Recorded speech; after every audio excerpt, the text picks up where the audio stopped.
I think organizations have got a lot to be accountable for. I think they make people sick. The vast majority of organizations do not excel in psychological safety. It's in their best interest for employees to just hide in their roles and what it is that they need them to do, and it's this elephant in the room that no one talks about. KPIs and performance metrics are not necessarily a sign of health or a sign that the person is doing well.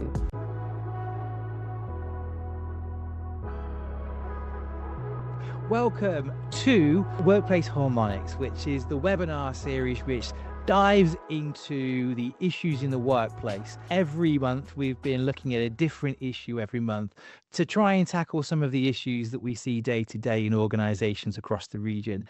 The Workplace Harmonics series is kindly supported by AmCham Abu Dhabi and of course Viatris, and we just wanted to take a moment to thank them for their support.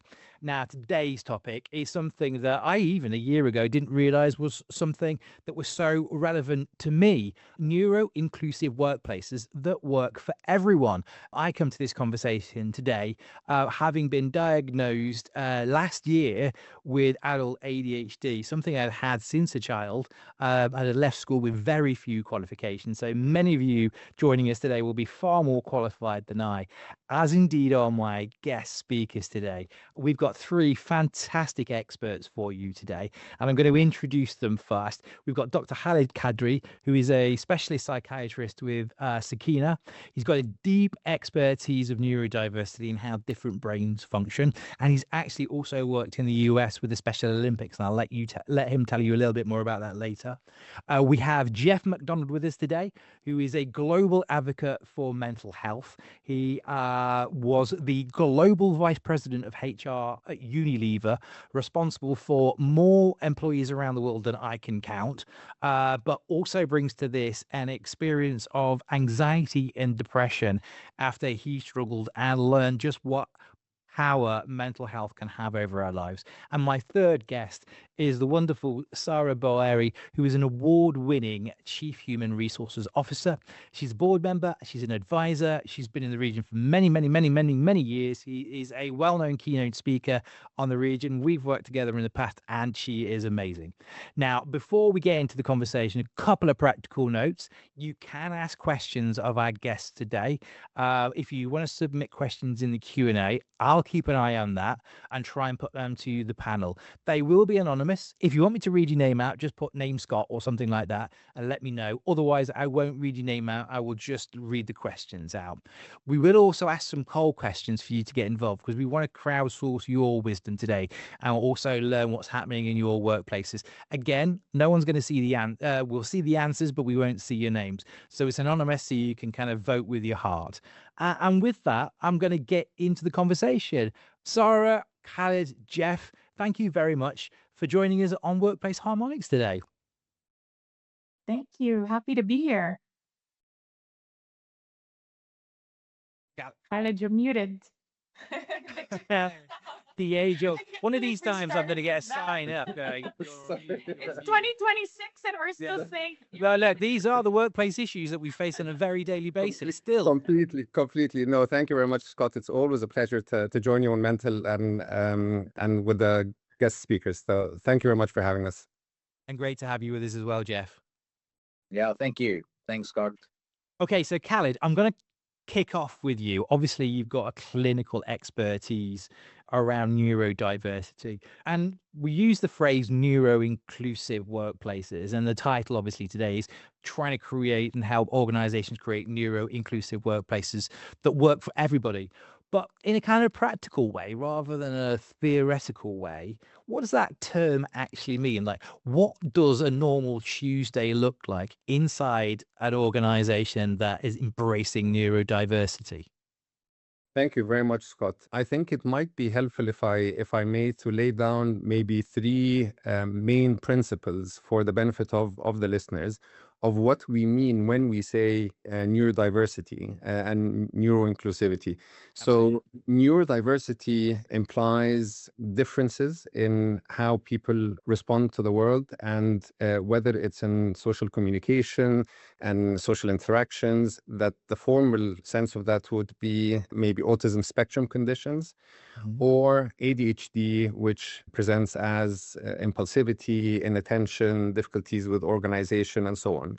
So neurodiversity implies those two broad conditions, whether it's autism spectrum conditions or ADHD.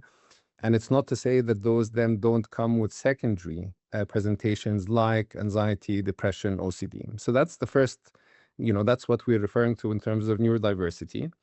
The second point, I think you had mentioned before coming in, neurodiversity or autism, adult autism and ADHD doesn't occur in adults as a new presentation. It might manifest and become more apparent in adults, but you can often trace its roots back to early childhood and adolescence. So it will have almost certainly, you can get a sense of it from an early childhood, but it becomes more apparent as time moves on. And the third principle is that both ADHD and autism and neurodiversity is triggered or tested, if you will, at transition points. So certainly starting school, going from primary to secondary, from secondary to uni, and then certainly from uni to the workspace. And so those transition points with changing roles, responsibilities, and demands is when you tend to see if there's any differences there. That's when they become highlighted. So just as three broad principles. Now, what does neuroinclusive workspace look like on a on a regular Tuesday? I was lucky enough to work with a leader once who, on my first day, said, "I don't believe in presentism. If there's work to be done, I expect it to be done. If you don't need to be here, go home and do your thing." And I think that principle of neuroinclusive workspaces allows individuals choice, allows them control over how they sort of are in the workplace, and clarity in terms of expectations and how their performance is managed. If I'm neurodiverse and I struggle in the workspace, but I feel that I might be more productive if I come in at 5 when everyone's gone and I stay until 9 or 10 at night, and I'm doing the work, that ought to be endorsed in the workspace, in an organization or with leaders who truly understand that it's not about clocking in the 9 to 5, it's actually getting about the job done and what I need to do, how we can create a space that involves choice and clarity and control that allows employees and individuals to be at their best on a regular Tuesday. I mean, before I bring Sarah and Geoff in, could you just kind of outline? I mean, I know some of my struggles, obviously, but could you outline some of because obviously, actually, quite a lot of adults in the workplace, or quite a lot of adults in their lives, mask. We try and push through. We try and present the most normal sort of face to the world and to the workforce that we can, but what are people struggling with silently? And again, we're talking about neurodiversity. It isn't just ADHD. Obviously, there are different aspects to it. But what are some of the challenges that neurodiverse employees might face in the workplace? Because I think perhaps there's many leaders that don't actually realize that these things are an issue, particularly in the modern workplace. Very good question, Scott. And you'd be surprised how many leaders themselves are neurodivergent. And we'll get into that in a bit. But in terms of what people could be struggling with, they could either be struggling with the primary issue, if you will, of being neurodivergent. So whether that's autism or being on the autism spectrum or having ADHD, or they can be struggling with the secondary, either mental health difficulties or environmental issues as a result of that. So, for example, if you have ADHD, you tend to have racing thoughts and maybe disorganized and maybe take impulsive decisions at times and take on more than you can possibly, chew off more than you can, or bite off more than you can chew. You might have difficulties with emotional dysregulation, seeing tasks through. So these are all your primary neurodivergent qualities, if you will. But secondary to that, the interplay or the interaction with the environment then means that maybe you don't meet deadlines, or maybe there's friction between you and colleagues, or it might have an impact on how you regulate your emotions in the workspace. And if you're trying to conform to expectations, it's just an added layer of struggle for you. A similar story with if you're on the autism spectrum, or have traits of being on the autism spectrum. So you tend not to, for example, engage in small chit chat and office talk. You tend to be very particular about how things are done when they're done, and have that rigidity in terms of expectations. You might be really goal focused and task oriented at the expense of maybe the human, and this is maybe one for the leaders rather than than the employees, of leaders that are really task oriented and they're all about the black and white, without really paying much attention to the emotional or human element involved in the teams delivering that, often throwing a tantrum, when things are not met because of that rigid black and white approach. It's an interplay between leaders who might be neurodivergent, and then staff or employees or individuals who are also neurodivergent, and that interaction in the environment, which is the battlefield, I think. A battlefield. Sarah, thanks for that, Khaled. Sarah, I mean, you've obviously been working in the region for many, many years. How does that definition on what Khaled's saying there kind of resonate with what you've been seeing in organizations? I mean, how are we doing? Are we doing well, or are there things that we're actually stuck on? How is this conversation evolving? Because I feel there's still some way for us to go. It depends what organization we're talking about, because I mean, some organizations are doing phenomenally well when it comes to mental health and awareness and aspects, and you have a lot of organizations that are very behind in this aspect. I think the most important thing that I'd like to separate over here is, you know me, Scott. I don't like to marginalize or even create exceptions. I try as much as possible through my policies and through my HR framework to Yeah. create an environment of belonging, whether or not you're neurodiverse, or whether or not you're neurodiverse. So some of the aspects of neurodiversity, I'm sure the constant interruptions probably gets very frustrating for them, lacking focus, the meetings, a lack of proper communication.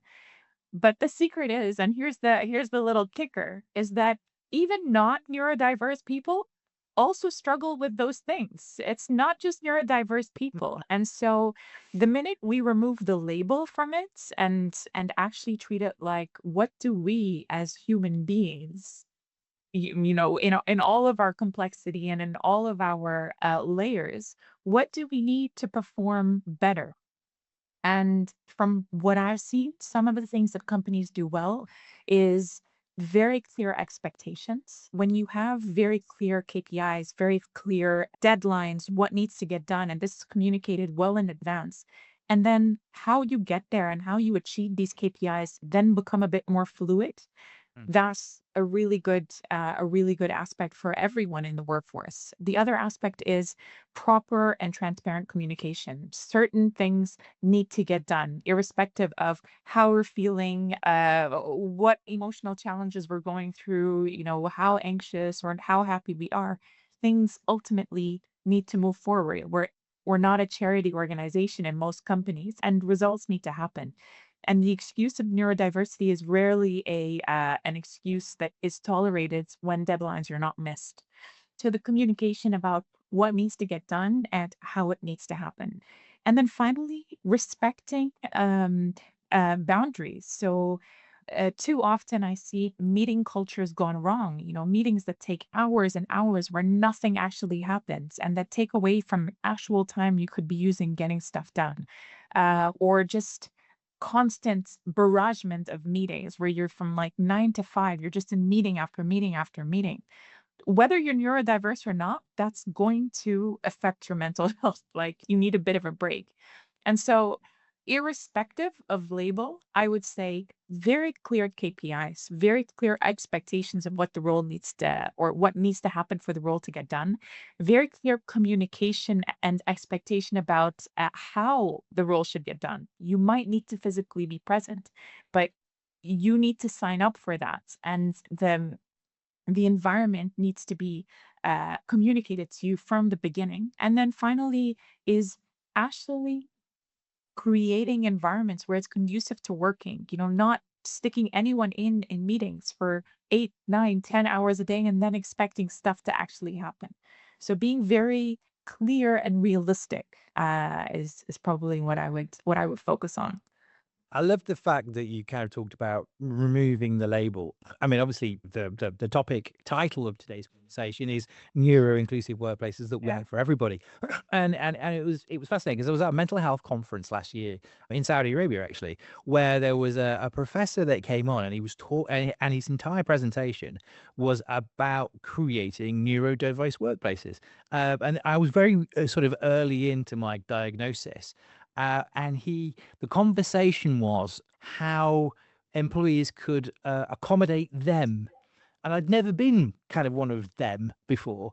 And then he listed a series of accommodations that could be, put in place for us to be able to kind of almost like keep up. And then listed these things, and all of them, not a single one, would not have made the workplace better for everyone. Exactly. That's exactly it. Geoff, I have to bring you in here as well. You've obviously been at the forefront of this conversation around mental health in workplaces and allowing people to be themselves. And you were talking very powerfully the last time we did a podcast together about you chose not to label yourself with a stigma. This idea that let's get rid of the label and just empower people to be themselves. How important is that in organization these days? And how do we move from that being some intangible mission statement that's written on a wall to actually being lived every day by all of the employees? Yeah, I mean, I've been reflecting a lot on what Khaled and Sara have just said as somebody who has got very ill with depression. Yeah. And listening to Khaled makes me wonder whether am I autistic or have I got ADHD, which kind of led to my depression. It's an interesting reflection, Khaled. And then, listening to Sara and this point that organizations, businesses are not charities, and that, they're expected to perform and deliver growth and deliver profitability and a return to shareholders and all other stakeholders. And whether you're neurodiverse or not, I think organizations have got a lot to be accountable for. I think they make people sick. And I think they make people sick through putting huge levels of demands and stresses on people without taking into account the impact that might have on individuals' physical, emotional, and mental health. I often say organizations spend billions in health and safety, Scott. Yes. Well, guess what? It all goes to safety. It all goes to keeping people physically safe at work. Why don't organizations also invest and spend time, energy, and effort on keeping workplaces mentally and emotionally safe? And that goes beyond a banana next to the till in the canteen or a well-being week where I care for you for 1 week of the year and then I flog you to death for the other 51 weeks of the year or 55 weeks of the year.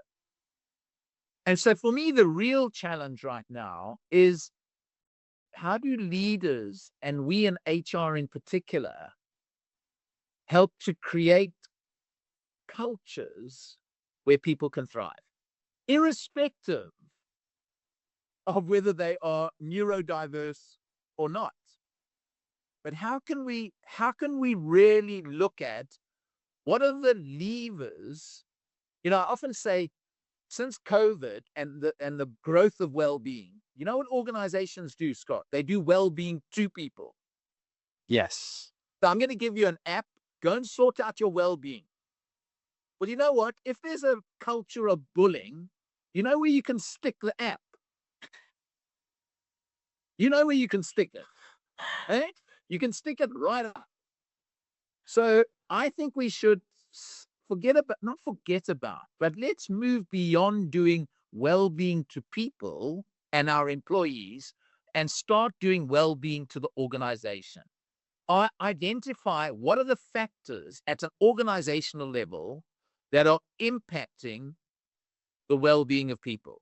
Some of the policies, the processes, the systems that stress people out, the way leaders show up and behave and act, the way we communicate and talk about this whole concept of well-being and mental health, the physical working environment that we offer to people, the nature of the work, is there flexibility?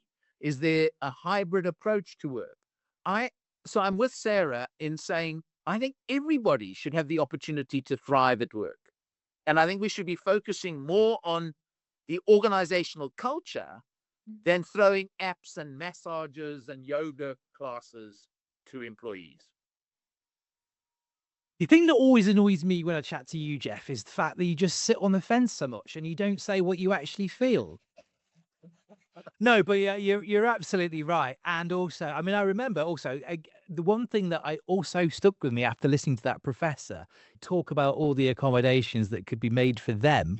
At no point did he actually use the word ask them what they need, whether they be neurodiverse, left-footed, right-handed.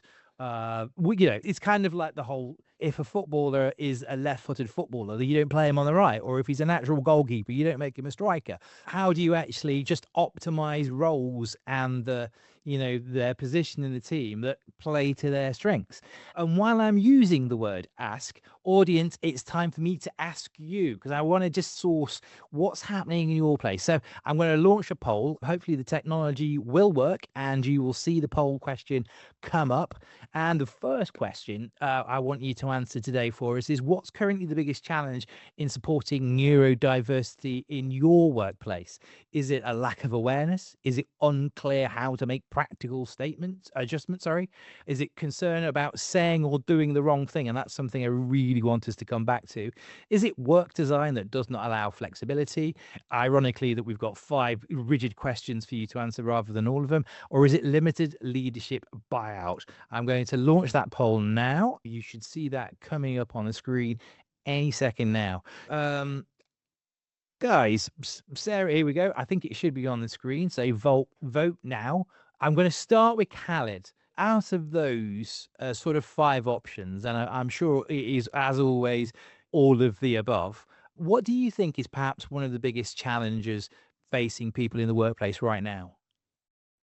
Well, I don't know if I can add one in. Yes, of course. But I think it's disclosure, and I might get I'd be interested to hear Sara's insights. It's disclosure at the point of interview or signing up to say I have a diagnosis of ADHD and ASD, because honestly you sometimes either have had that journey and you acknowledge and you embrace it and you've been through the process and you have a formal diagnosis.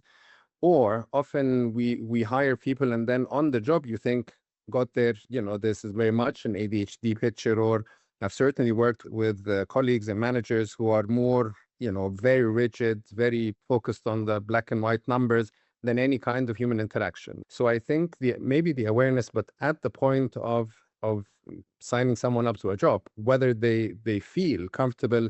If I say I have ADHD, will that impact my chances of being employed in this particular company? So I hold back. Yeah. And I remember a quick when we were interviewing people for an admin job, we asked them, how do you manage stress? This was a very common question we asked. And inevitably, and I kid you not, Scott, almost 80% of the people said, I don't get stressed. And this was for an admin role. And I said, I've been doing this for 20 years. I get stressed. And they will perceive that if they say they get stressed, maybe this will hinder their chances of being employed. Yeah. I find that fascinating. Do you know what though? With the audience answering, and thank you very much for getting involved in the poll. I mean, they're saying actually the biggest factor they're facing is a lack of awareness or understanding. Because there is quite almost like a lot out there right now, but yet we still have, I don't know, whether it be myths or misunderstanding. Sarah, I get you to react to what the audience is saying there? And also, I think, because obviously you sat in that interview chair across the desk from candidates. I think he raises a really good point of how comfortable do people feel interview saying, yeah, I'm coming into this role and this is how, this is how I am. This is how my brain works. This is, I have ADHD and it's Mhm. going to manifest in these different ways, some good and some are going to be, can be managed or however you want to phrase that. So over to you. Yeah, I forget the interview process. I can't even picture employees feeling comfortable, at least the majority of employees feeling comfortable to do that while in the job and while, yeah, having built the rapport and while having built the results and everything around them. There is this stigma when it comes to or not a stigma, but there is a major issue in the workplace when it comes to psychological safety. And I fully agree with Geoff in this aspect where we do not make anyone feel psychological. That's a huge exaggeration, but the vast majority of organizations do not excel in psychological safety. They only excel in psychological safety if the results are coming in. And in that case, if they have this buffer where results are coming in naturally, then maybe they can set aside that 5% of budget on psychological safety and things like that. Not everyone is the leader that Rocky Phillips is in this aspect. And so the Rocky Phillips of this world are like the 1%. And the rest of them are the 99% where they don't want you to be psychologically safe. It's in their best interest for employees to just hide in their roles and what it is that they need them to do. And it's this elephant in the room that no one talks about. Forget neurodiverse people. Let's just talk females at work. Although I hate labels in general, but if I were in an interview, if let's say I planned on taking on a role or let's say I get pregnant at work, which happened. I got pregnant and I was too me in my position as an HR professional. I couldn't bring myself to tell my boss that I was pregnant because I was worried about the repercussions and what could potentially happen. And this is, my work hadn't changed, my dynamic hadn't changed. I had been in the role for years. My results had proven themselves. And yet I still felt unsafe to bring up that I was about to have a baby. And completely different things, but we all suffer these challenges where we're struggling with something that's making us anxious about what we need in order to perform. And we can't have these conversations because I guarantee you, the HR person sitting in front of Khaled, if he goes up to them and he's like, so how do you handle stress? And then the person replies, I'm terrible at it. I actually sit in my room and cry for days and days and I can't handle any stress. I get super overwhelmed and very overstimulated. Who thinks this person's getting the job? Oh, so many mic drop moments. I did also kind of want to sort of come back, and you make a really really good point. And what's fascinating is actually we did an interview and podcast with Deloitte, and they had their Women in Work 2025 report, and in that. And this was obviously it was conducted in the region, but also globally. And within that, only 1% of women felt able to actually disclose that they were neurodivergent. 1%, 99% of women with, And could I not. guarantee you, sorry, Scott, I Yeah, guarantee you that 1% had already resigned because otherwise they're not saying anything. you've just teed me up beautifully for the next question for Geoff, which is, talent leave. I mean, like talent's at a premium. Organizations need talented, vibrant members of the team, and the risk is that they might leave. But I was going to ask you, Geoff, from a cultural and leadership perspective, neurodivergence or indeed overall culture, because again, we're creating a culture that's good for everybody. What is the cost to the organization of not getting this right? And what are leaders still not understanding about this conversation? Like, Sarah saying psychological safety is still, a rare quality in an organization. Look, I mean, if we don't get this right, I mean, I think we know the cost. I mean, there's so much research out there that kind of has shown us that the actual return on investing in the well-being of your people, for every dollar that you invest, you're going to get a $5 or a $6 return. Okay, so, and I think we all kind of know that having engaged, happy, energized people are going to perform is going to mean better performance. And if we don't have any of that, we're going to have, you're not going to get a very attractive place to work. We're going to find it difficult to retain people. You're going to have to recruit more people. The people are not going to be performing properly because they're going to just be present rather than energized and giving of their best. So the costs are significant. But what I think? I don't know. I think leaders, I don't yet see this connection between well-being and performance. Yeah. This is not an either or. This is not about, should we focus on the well-being of our people or should we focus on performance? It's about both. And by the way, I don't like the word well-being. Yeah. Okay, because it's kind of seen to be some soft, fluffy HR issue that can be done on a Friday afternoon, right? I much prefer, I mean, one of the biggest insights I've had over the last 12 years, speaking all over the world and doing some of my stuff, is the most limiting resource that I see in workplaces today, the most limiting, is the energy of people. People are frazzled. They are frazzled. They can't wait for a Friday afternoon, and they don't love a Monday morning. And you know what I would argue, Scott? That the most critical enabler of performance is my energy.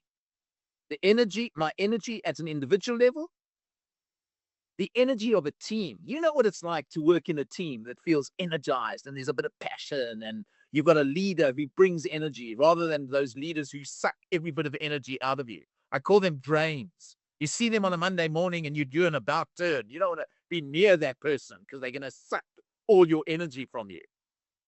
I cannot be energized if I'm not healthy, physically, emotionally, mentally, spiritually.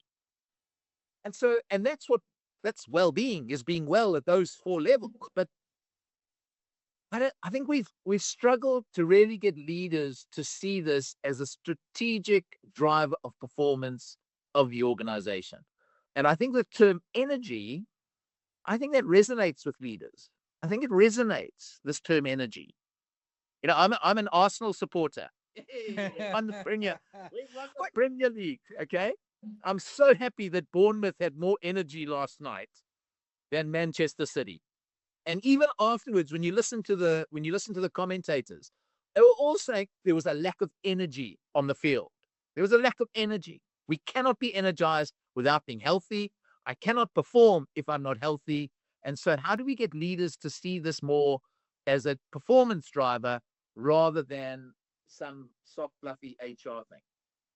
Boy, that's a risky thing to raise there, because I think half of the people will be in Abu Dhabi, so they're Etihad and they're Man City fans, and then obviously we've got Emirates, who are the sponsors of Arsenal. So some will be happy and some of them won't. Yeah, no, I'm self-employed, so I'm not quite sure what kind of leader I am, Khaled. But I think that's a great point around energy and around performance.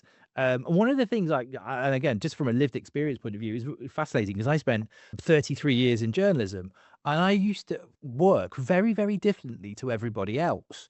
I would have 5, 6, 7 different stories on the go all the time, and I would jump, and I worry about all of them, and I would complete all of them. So I would deliver. And ironically, I think I landed in a career that actually was complemented actually by my ADHD that I didn't know I had, whereas everybody else was working in a linear fashion, which is, I'm going to do this task first and then I'm going to complete it, and then I'm going to do that task first and then complete it. What are the opportunities here for employees? Like, what does it look like for neurodiverse, employees in workplaces, and how can we optimize to get that? Because Jeff is right. This is all mental health is health, and health is a performance conversation for organizations. Yeah, you're absolutely right. And if I bridge the football analogy with what we were saying, I think leaders ought to really act and behave like good football coaches and managers, in that people come with a different skill set. So if I have ADHD, the analogy you said, if I bring in a goalkeeper and try and get him in defense, he's not, or in attack, he's not going to perform well. So if I have someone who I think is neurodivergent on the autism spectrum, and I put him as the front-facing person who does public relations and goes out and talks to people, that's a recipe for disaster. And equally, maybe if I have someone who is neurodivergent with an ADHD traits, and if I pin them down to a desk job, 9 to 5, looking at data all day, they'd rather sort of jump off the of the roof. So I think that the idea, and I would love to see a future where people feel encouraged at the point of the interview to say, I have ADHD or I have autism. And then for leaders to say, right, well, how can I use that special skill that you have, of the fact that you love to spend, the next 6 hours doing coding or looking at particular things, or if you have ADHD, that you go out and take on a couple of projects. And how can I support you then with people that pick up after you and keep you in check and make sure that they have that attention to detail and the tasks are completed and so on? That you use the strength of these neurodivergent profiles, whether it's ASD or ADHD or anything else, and then support it and complement it with people that then make sure that you deliver on those things. But that really takes a progressive and insightful type of organization and leadership that recognizes that neurodivergence is a strength. It comes with its own challenges. As as Sara was saying, everyone else is like, how do you get the best of people? And then what can you put in place to hold them and support them and nourish the bit that maybe they're not so good at? And then you've got a winning team. Actually, I want to piggyback on what you just said, Khaled, because again, I'm not a fan of labels, and I feel like there's a sort of hypochondria as well when it comes to neurodiverse labels. Like, I don't know, I tease my sister because I think she self-diagnosed herself with every single mental disorder or neurodiverse disorder that can be known, because you look at something and we're so nuanced as humans that we identify with so many things. How many people have you met who said, I'm an introvert, but I'm an extrovert sometimes, or like I'm OCD, but not on everything? Or we can relate to so many of these aspects because we're so complex as individuals. So Khaled, so if let's say I had an interviewee come in and say, oh, I have ADHD. The problem is that not two ADHD people are the same. You can have some ADHD people who can sit on a desk and get something done. So I agree that we need to improve the recruitment process, but rather than labeling, which then boxes someone into, either a gender category or a neurodiverse category or whatever it is, we actually highlight what the job physically requires, what the job mentally requires, and then what the job emotionally requires if it's different. I just made the last one up. But if you were to come in and say this job is something where you're going to have to be sitting on a desk for at least 5 hours straight, concentrating for at least 2 of those 5 hours, versus another one where this job requires you to interact with different human beings in a pleasant way and not in a way that wants you to shove their heads down the toilet. And then once we identify what all of these aspects are, then when we're interviewing someone, I'm not interested in, hey, Scott, you said you're OCD. Does that mean you're very tidy? And I look more for, hey, we need this to be very structured. We need someone who has an eye for detail. Are you that person? And to refrain from the labels, because I feel like a lot of the times they're just excuses. But Sarah, can I just challenge you on that a little? Please. Why is it okay to label somebody who might have a physical ailment, but not label somebody who has a mental ailment? Define physical ailments. I have a cancer, or I've got glandular fever, or I've got COVID, or Yeah. why can I say, you know what, I've got glandular fever, but I can't say I suffer from ADHD? No, but it's not, I'm not at all saying that you can't say it or that you should be ashamed to say it, but I would not treat someone with cancer differently than I would treat someone who is fully healthy. I would design systems that are uniform and Wouldn't you? If somebody came into the office and said, "Look, you know what? I've just been diagnosed with cancer," would you not treat them differently?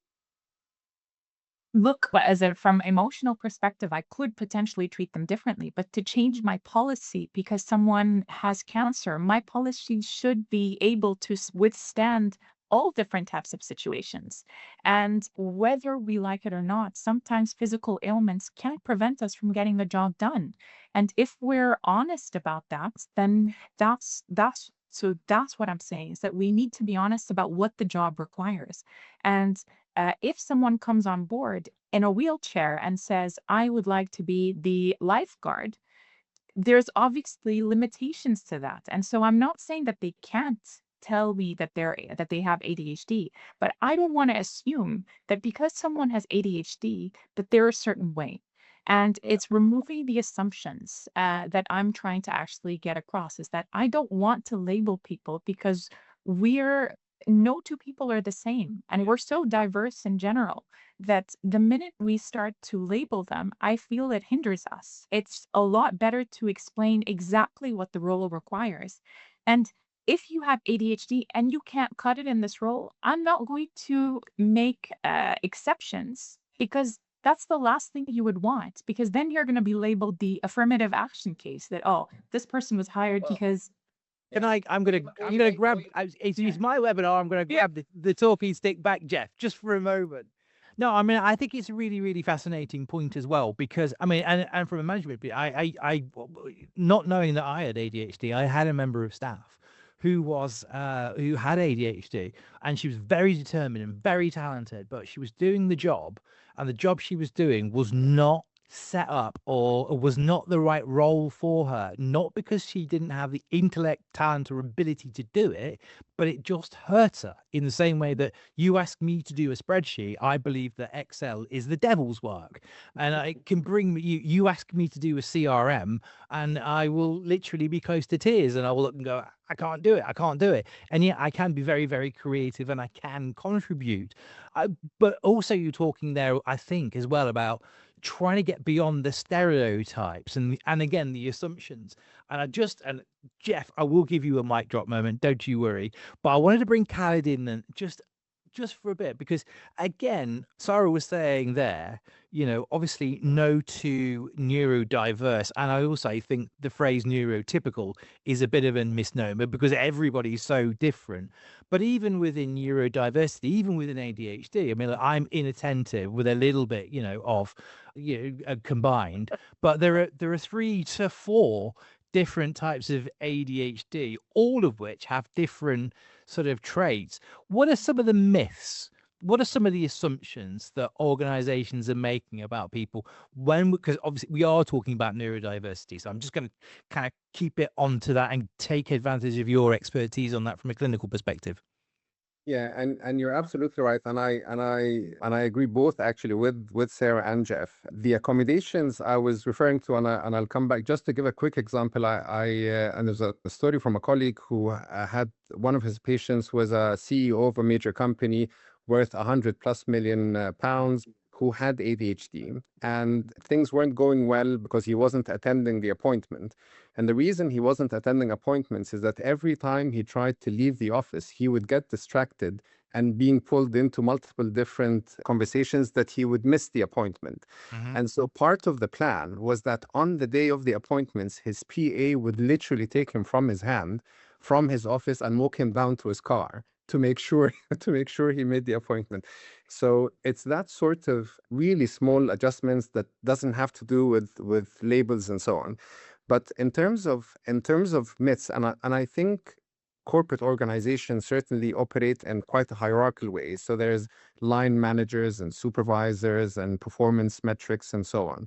And so if someone's performing well, actually, if someone is performing well or not, I think there needs to be clear supervision, because people can be neurodivergent and perform really well, but it comes at the cost of burnout and emotional stress. And so performance metrics and KPIs doesn't mean you've got a clean bill of health, doesn't mean things are okay, because it's those people who often then crash. And you hear lots of stories of people doing really, really well, and all of a sudden something terrible happens.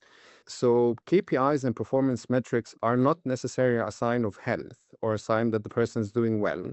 Neither, for that matter, is them not delivering on KPIs. It's about how well do I know my team? How well do I know my staff? How is it that I can make the adjustments for every person, whether they're neurodivergent or not, to get the best out of them? And then to try and work through what is it that's getting in the way of them not performing or not being happy with the job and so on. I think some of the myths around ASD and ADHD, that people are a liability, they're a handful to manage, possibly, that they need special care.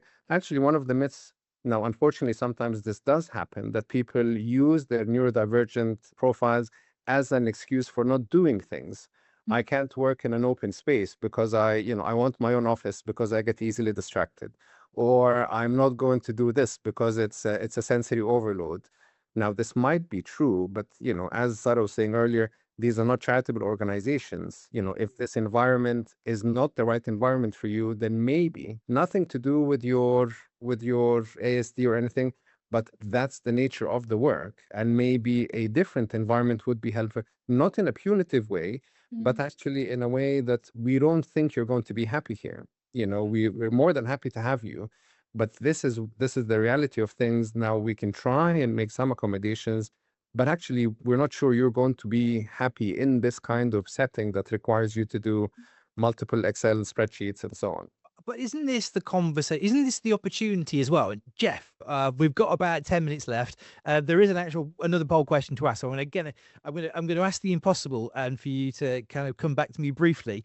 But isn't this the opportunity, though, that if we can have this open and honest conversation at the start, remembering that only 1% of women in that survey were willing to say that they were neurodiverse. If we can have an open and honest conversation at the start, that means that that people can access career paths that they're going to excel in, and also organizations can hire, the Arsenal striker that scores the goal that wins you the Premiership, rather than the goalie say, yeah, I'll take that job. Do you know what I mean? Yes. So I'm glad that was very brief. Thank you for understanding the brief. And now I'm going to ask you to expand on that for another 59 seconds. Now, I'm not going to expand on it. You're right. But look, the only thing I'd say, Scott, is I want organizations to be having those conversations as part of the development of their people, not just only in the beginning when they arrive. If my health is such a critical enabler of my performance, please twice a year, let's not just focus on my skills and my knowledge and my experience and my career. Let's have a conversation about where I'm at physically, mentally, and emotionally. And hey, if you're struggling a bit with something, guess what? We as an organization offer these. Go and sort it out. Go and do what needs to be done. And it's part of their development, part of their growth, so that they can perform better. And I think we should be having these conversations. We should build it into development conversations with employees.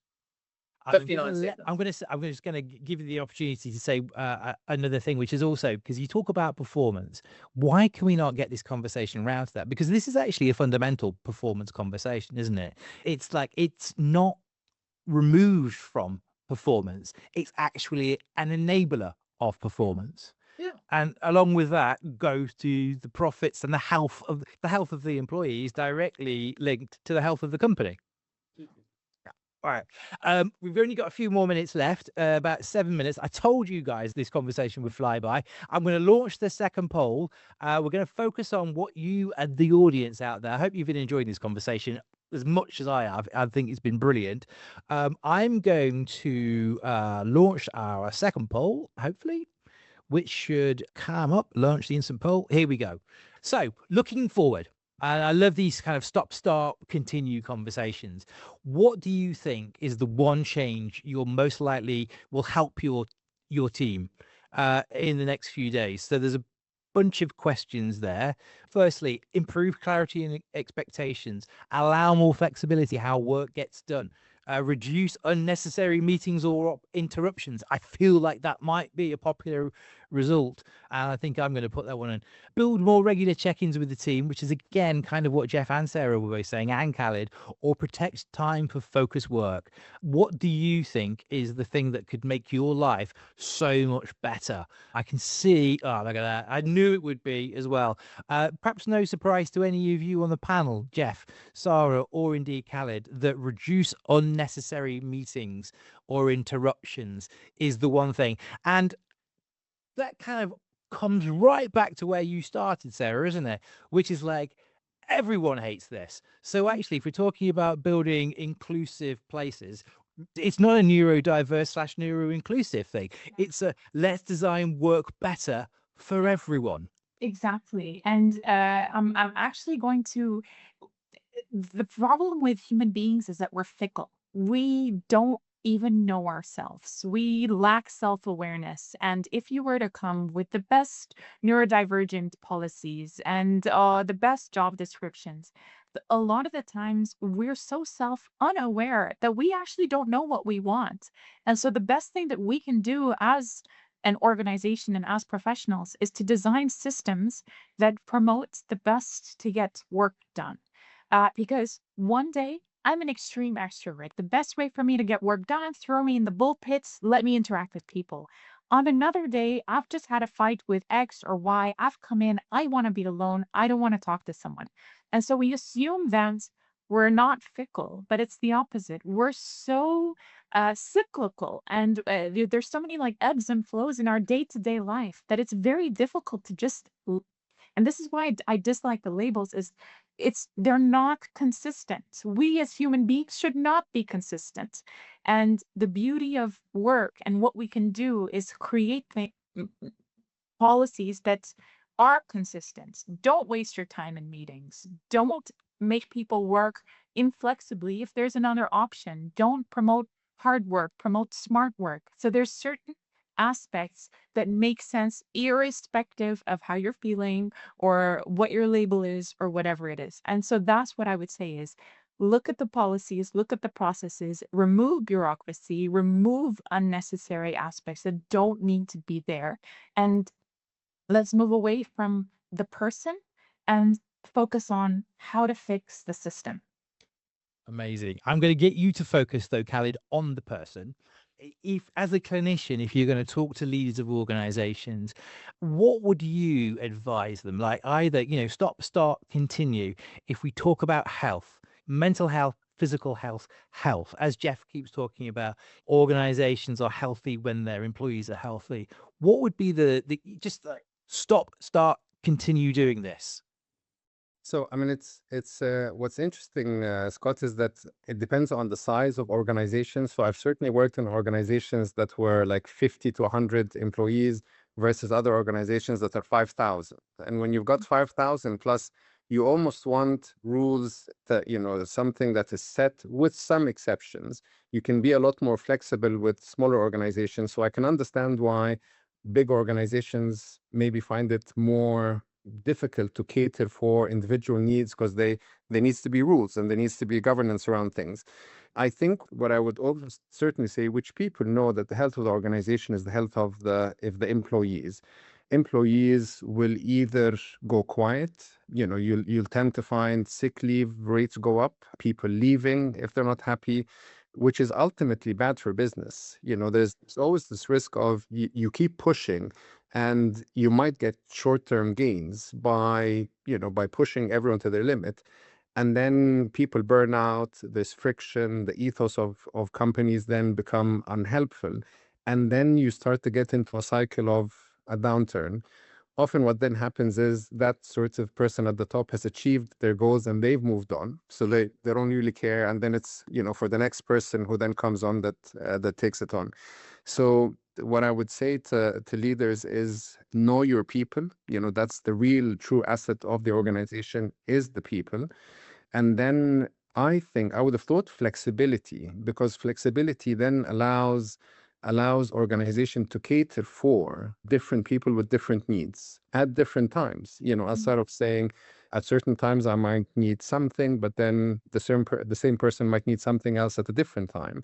So for there to be a flex in the system that caters for individual needs, and for there to be regular metrics that doesn't involve productivity, but it involves genuine well-being, as Geoff was saying, that's not a token thing, but actually, are you okay? And, what can I do to help you do what you need to do best? Because you're the, you're the asset. I think that's what true leadership needs to look like. Geoff, we've got a minute or two left, which is a challenge, but also you shared, your lived experience. It's your lived experience when you ended up in hospital kind of shaped who you are today. What did that teach you about human beings inside organizations? Because you held that really senior job. What was those powerful lessons from that to kind of wrap this all up in a huge conversation? Yeah, Scott, big question. Big question, yeah. My breakdown was my breakthrough in life. And in many ways, it taught me to be a better leader, to be a better listener, to be more compassionate. It taught me that I can overcome significant challenges in my life and in the workspace. And ultimately, it made me a better human being. Mm-hmm. And I really think creating a greater sense of humanness in workplaces is what we need so that we can accommodate everybody. And they could give of their best by feeling energized. Imagine saying to people, go to work because it's good for you. People say to me, go for a run because it's good for you. Imagine if we could say, go to work because it's good for you. Ladies and gentlemen, if you just heard a loud bang, that was a massive microphone hitting the floor. Right, I could keep this conversation going for hours, but unfortunately we are out of time. To the audience members, thank you so much for joining us today. I hope you've enjoyed the conversation.